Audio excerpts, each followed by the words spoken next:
Olá, que bom ter você aqui. Faz bem.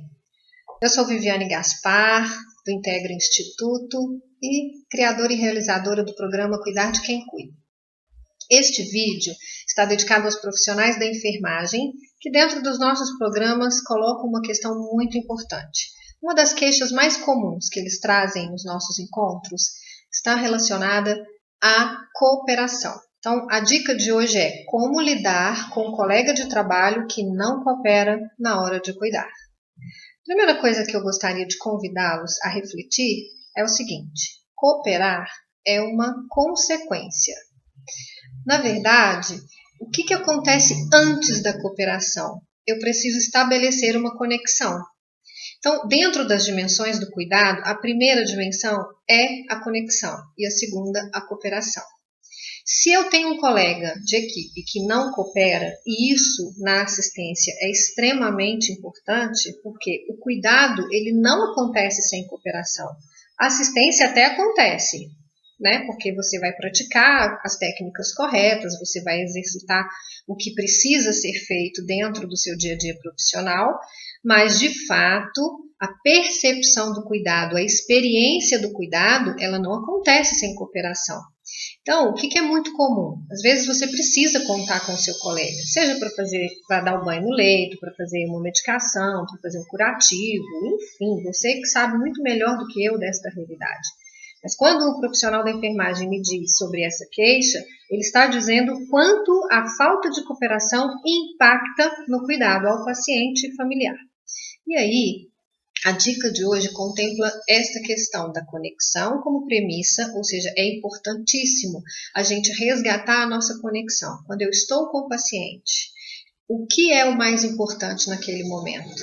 O que eu quero ofertar? Qual é o procedimento que eu vou realizar? O que isso está me exigindo no momento? Então, se eu preciso contar com a cooperação do meu colega, eu também preciso estabelecer uma conexão com ele antes. Se eu exijo do meu colega uma cooperação, mas durante o dia a dia eu não estabeleço com ele uma conexão, ou seja, eu só espero contar com a ajuda dele nos momentos em que eu efetivamente não consigo realizar nada sozinho, com certeza eu vou ter mais dificuldade de contar com a cooperação dele. Por quê? Porque ele entende que você está acionando apenas quando precisa. Ou seja, a conexão que eu faço com o meu colega abre portas, viabiliza a cooperação. E a outra questão muito importante que às vezes impede o nosso trabalho em equipe, a relação com o nosso colega, é a questão, o comportamento quando se diz a queixa, né? Existem profissionais que só sabem queixar. É aquele profissional que o tempo todo ele reclama. Ele reclama do paciente, ele reclama do colega, ele reclama do acompanhante, ele reclama do médico, ele reclama do sistema, ele reclama até da rotina, de ter que fazer determinadas rotinas das quais ele não agrada muito. Esse perfil comportamental, porque a gente está falando de comportamento, a gente não pode afirmar necessariamente que a pessoa é assim, mas ela se comporta assim no trabalho. Né? Esse comportamento de queixa, de reclamação constante, impede a cooperação. Por quê? Porque se eu agir assim o tempo inteiro, eu vou disseminar, né, uma sensação, uma postura, um comportamento que é reativo. Né? As pessoas acabam me evitando muito quando eu sou uma pessoa que só reclamo, que só coloco defeito, que só coloco dificuldade.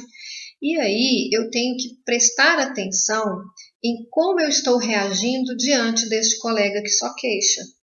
Né? Se eu sou essa pessoa que reclama demais, eu às vezes não tenho essa percepção. Mas se eu sou o colega que percebe no outro esta queixa permanente, eu tenho uma outra atitude para fazer, que é o quê? Mostrar que existem coisas positivas no meio de uma situação que não é tão positiva, ou tão prazerosa.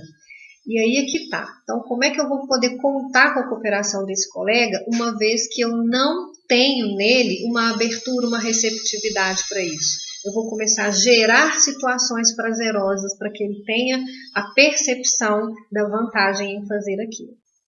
Isso significa, na prática, que, mesmo que ele insista em reclamar, em queixar de determinadas situações, eu posso convidá-lo para uma atividade que é prazerosa, para que ele acompanhe aquilo, assista, E se ele ainda assim não aceita, eu posso simplesmente depois contar para ele como foi a experiência positiva. Você pode chegar e dizer, olha, sabe que foi bacana ter feito isso? Você não sabe o que aconteceu? Olha, o paciente reagiu assim, o médico me disse um obrigado, o familiar me agradeceu pelo sorriso, pelo carinho, enfim, cada situação que você tiver que é prazerosa ali, começa a compartilhar com esse seu colega as vantagens, os benefícios, o prazer, né, a experiência positiva que você colheu. E aí ele começa a ver aquilo como uma possibilidade. Ele começa a perceber que ele também pode sentir prazer e se sentir bem por ter feito daquela forma. Dê sentido ao trabalho. Coloque como valor mais importante o seu papel ali. Desta forma, você vai estar contribuindo para colher do seu colega a cooperação. Mas lembre-se, esse é um processo de construção. Primeiro, conquiste o seu colega. Conecte-se com ele. Faça a conexão saudável de estar atento a este colega, de ser cooperativo com ele, para gerar uma ação também positiva da parte dele, para que você tenha esse retorno. E a segunda ação é mostre para ele a vantagem e o prazer de cada uma dessas ações. Com essas duas ações, você vai conquistar, vai abrir portas, vai conquistar um espaço a mais para que o colega coopere. Temos muito que conversar sobre isso e outros vídeos virão por aí. Se você gostou, compartilhe, deixe aí seu comentário, assine o nosso canal no Integra Instituto. E assim você vai poder acompanhar mais vídeos sobre os temas e as dimensões do cuidar de quem cuida. Forte abraço, paz e bem e até o próximo encontro.